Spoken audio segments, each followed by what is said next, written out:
Sizin ailəniz böyükdür, 10 uşaqsınız da, düzdürmü? Mən belə başa düşürəm ki, bütün ailəni ağ günə çıxartmaqmı deyək, gün işığına mı çıxartmaq deyək, gün ağlayaqmı deyək, bu missiya sənin boynundaydı. Sən təhsil alırsan, səndən qabaq təhsil alan mı olub, yoxsa olmayıb? Yox, məndən qabaq da təhsil alan olub və onlar sən işlədiyin sektorda deyillər də, onlar başqa yerlərdədirlər. Yox, onlar mənim istədiyim sektorda deyillər. Mənim işlədiyim sektorda deyillər. Mənim işlədiyim sektorda Rəşad olub bir müddət. O da gedib. O da təəssüf ki, gedib. Bizneslə məşğul olur o. Əslində onun çox güclü beyni var. Çox yaxşı qələmi var. Amma onun qələmə münasibəti belə pristup varidir. Tutur, buraxır. Bir deyirsən ki, dalbadal yazır.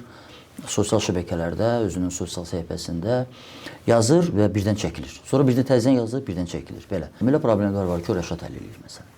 Mən qarışmıram. Artıq indi. Yox da indi hər bir kəsin müəyyən borcları var, mükəlləfiyyətləri var. Valideyn qarşısında elə borc var ki, mən o borcu yerinə yetirməliyəm və onu yerinə yetirirəm. Məsələn, mənim üçün bu saat atam rəhmətə gedəndən sonra anam atamın da əvəzinə mənim qayğılarımı əhatə eləyir. Yəni mən o qayğı ilə yaşayıram. Tutaq ki, gün ərzində səhər, günorta, axşam təzyiqinə qədər maraqlanıram. Nə yeyib, nə içdiyinə maraqlanıram. Perimbeldədir. Əlbəttə. Gəlmir də şəhərə. Gəlmir deyəndə ki, gəlir bəzən müayinə olunur, qayıdır. O yaşaya bilmir axı burada. Qala bilməzsən. Yaşaya bilmir. Əslində mən onu başa düşürəm.